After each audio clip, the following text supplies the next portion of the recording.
Good afternoon, ladies and gentlemen. This is Tom Crawford with the Sticks and Stuff podcast, bringing you a special edition today, high atop the square in Ellijay, Georgia, at the Ellijay Cigar Lounge. We do a lot of shooting here. It's a great little place. If you've ever been to Ellijay, Georgia, you certainly want to jump in the Ellijay Cigar Lounge. It's a wonderful place, nice people, great cigars, great atmosphere. It's just a good place to come. Wide selection of cigars. You don't have to be a cigar enthusiast to love the place. It's really, really a nice neighborhood gathering place, and it's pretty cool.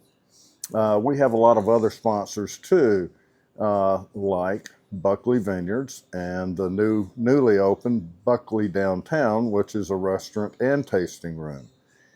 We also have Chateau Maitre, and it is a winery, large winery out on the outskirts of Ellijay. Great place to visit. We have The Door, which is a speakeasy, and The Roof, which is a restaurant. They are one operation combined together, but naturally the restaurant is called The Roof because it's on top of a roof, and the speakeasy is down on the bottom floor, and you have to ask a man that you're there to see a horse or something like that, and they'll let you in. But they'll let you know what the password is just in case you forget.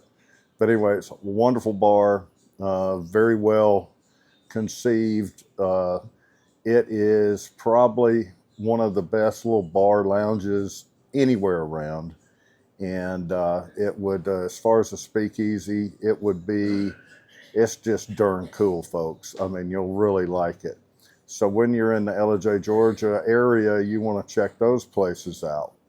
We also have the House of Applejay, which is a distillery right here in downtown Ellijay. And they make vodka and liqueur distillates. And we've done a few podcasts from the House of Applejay. It's a great place, wonderful staff, wonderful people, wonderful owners. You'll really like it. Caroline, the owner, is a wealth of knowledge and knows everything about distillates, especially liqueurs and vodka.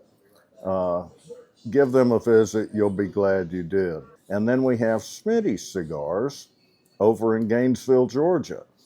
Smitty's Cigars is on Thompson Bridge Road in a shopping center.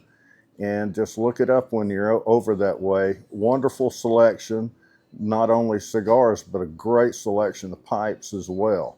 Another great place with a lot of great regulars and just a good place to visit. We have a lot of new sponsors coming our way, and you will be able to see them very shortly. And things are moving forward with the podcast. We talk about different places. Naturally, we talk to our sponsors all the time, but we also interview interesting people.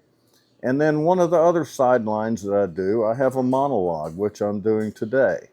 And I just talk about what's on my mind, and whatever I'm talking about in these monologues, it's my opinion and my opinion only. It is not the opinion of any of our sponsors. Today, I happen to be talking about whatever happened to DOGE. When the Trump second administration came in, there was a department that came in headed by Elon Musk called DOGE, the Department of Government Accountability. And it was supposed to go out and find waste, which they did. They found tons of it. But all of a sudden, it came to a grinding halt. Why is that? Is the deep state that deep, folks? I don't know. But to this day, there is not one single politician on the right or on the left that has been convicted, indicted, anything for fraud. And the entire government from top to bottom, left to right, is covered up in fraud. It is very evident, and it was very evident to see when they shut down the NGO, which is a non-government organization, when they shut down USAID, which was one of the NGOs that was, it was the politicians' little gravy train. They would funnel millions and millions of dollars into USAID, and of course the money never got anywhere, and lo and behold, a lot of that money came back in the form of campaign contributions to these politicians. Did the politicians get rich off of it? I don't know. I think if you followed the money, maybe you can find that out. I do know that their campaigns were heavily funded by not only USAID, but other NGOs. They would funnel money to those organizations. They would either get kickbacks or get campaign contributions. It just needs to be tracked, folks. Somebody has to have the will to go and do it. But to this day, nothing has been done. And, that's a damn shame.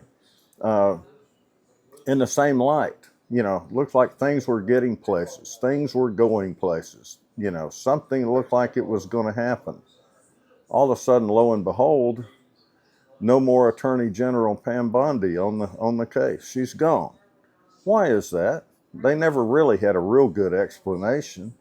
Was it because she was getting too close to some of these politicians? We'll never know. And also, they've got a new Attorney General. They're trying to get through confirmation. I hope he's not just going to tote the government line. I hope he actually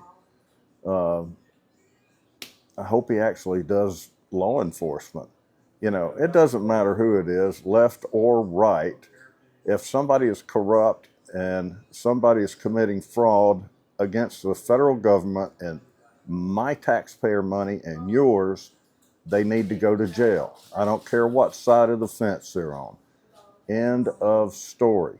But isn't it just so rich that not one single politician has been indicted or put in jail to this date, even though we know there's a lot out there? How does a politician get into office making $175,000 a year, and then all of a sudden 3 years later they're worth $30 million?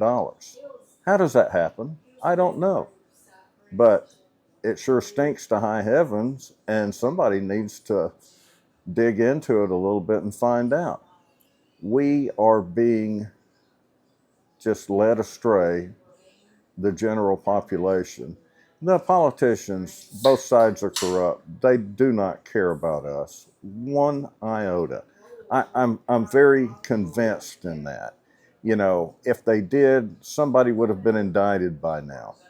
How does somebody get elected to the Congress or to a public office that's, basically was never born here? That's something else that needs to be addressed. And I guess that's something that has to be passed in Congress or whatever. But you get, first generation immigrants that are coming in and getting high positions in government. And a lot of those people are not even loyal to the U.S. flag. Boy, isn't that crazy? That's the country we live in right now.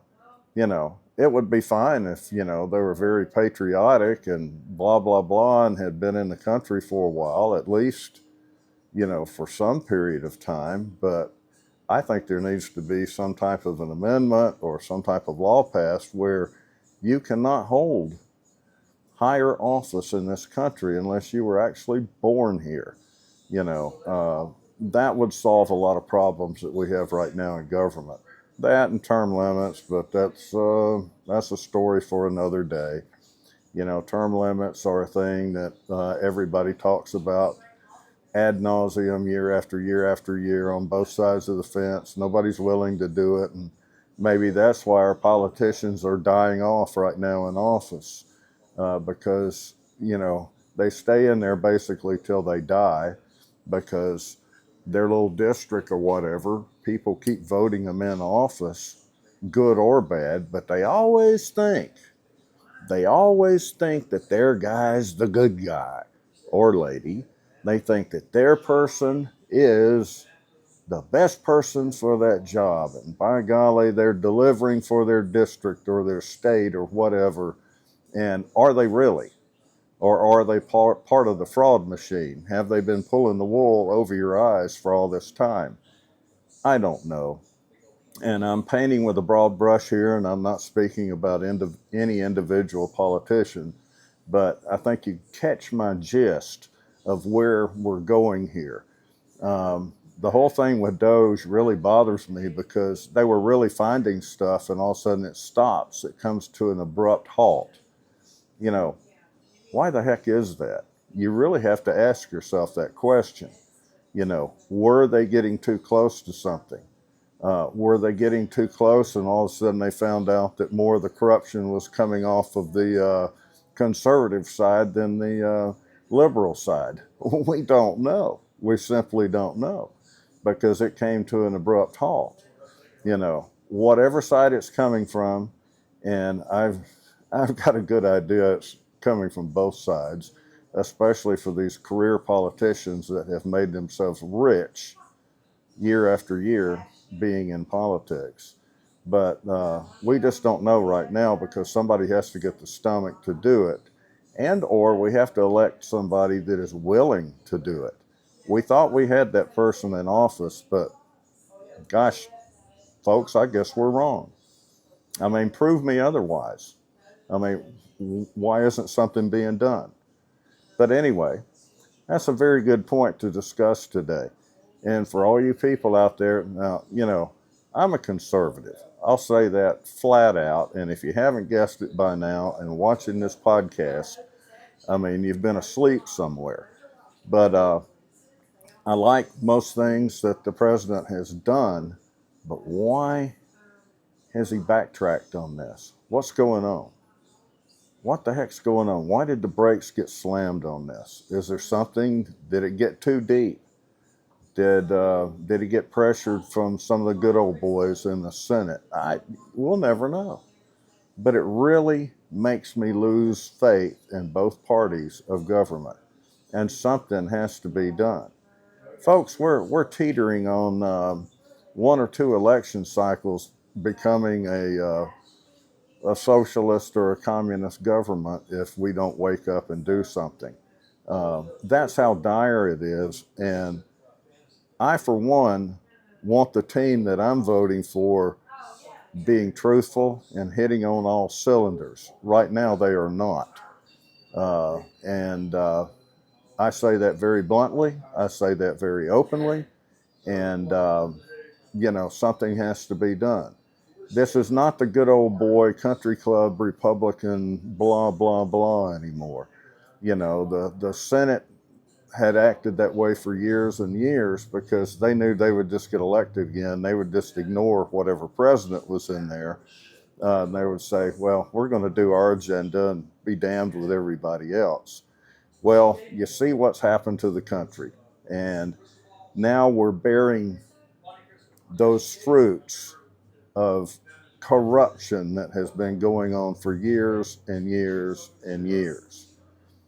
Please, folks, please open your eyes and vote and make sure the person you're voting for is an honest person. For God's sake, we need that for once. But anyway, that's my little rant for the day. And I hope you're having a great day. On my podcast, every time I tell folks, you know, take care of yourself, be good to yourself, enjoy life. But above all things, do something special for somebody this week. I'm Tom Crawford with the Sticks and Stuff podcast, and by golly, we'll see you soon. Thank you.